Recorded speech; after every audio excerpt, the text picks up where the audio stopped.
Thank you, Mr. Speaker.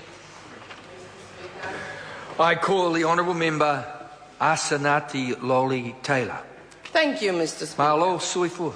Malo soifua lau susunga. Mr. Speaker, the bill proposes to amend changes to the criterion in the Working for Families package by removing discriminatory elements that are attached to the in-work tax credit. The bill intends to assist the vulnerable children, and that is a good thing. It's a good thing. So for Mr. Macleay's misinterpretation of this bill, it's a real concern. To say that it is to pay people to stay on welfare is astonishing in my view. My advice to Mr. Macleay is this: he needs to do some exercise. And the only thing he should exercise is caution. Caution, Mr. Macleay. No one was born to be a bad citizen. Exposing them to risk and unhealthy environment contributes to negative outcomes that the national government has been creating in the last 4 years. This package is supposed to support families with children on low middle incomes and is worth $60 per week. Is that right, Ms. Turia?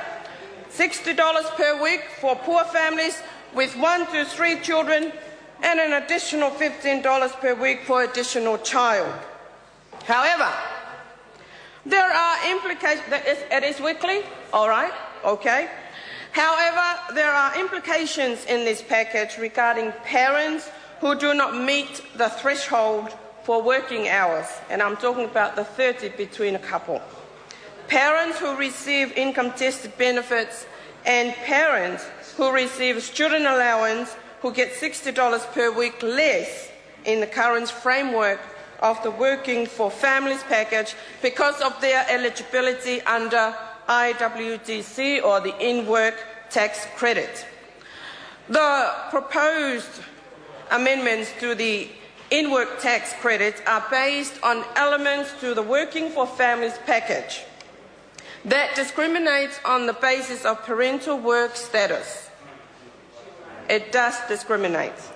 So this bill aims to amend the Income Tax Act 2007 to capture all children of beneficiary, students and families under the in-work tax credit. The proposed amendments would require the criteria under the Working for Families package to emphasise income rather than work. That's income rather than work. And income and work are both interrelated, but if parents are unable to meet the requirements to work 20 to 30 hours per week, and their reasons are justified in some way, then the package should recognise this rather than turning a blind eye from the actualities that people are confronted with. So there are also issues surrounding high unemployment periods where it is difficult for parents to find work. And work is something that's become a foreign environment on that side of the house. It is.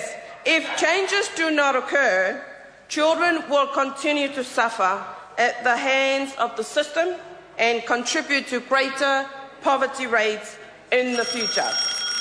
Estimated cost of the bill would be around $300 million annually, which is a very small amount compared to the $6 billion annually to target poverty. This bill would invest in the future of our children and contribute to a more equal society. New Zealand First will support this bill to the Select Committee. Let the people of New Zealand have their say. It is time that democracy is given the fair opportunity to be exercised in this House. Thank you, Mr. Speaker. I call the honourable member David Bennett. Thank you, Mr. Speaker. And that was actually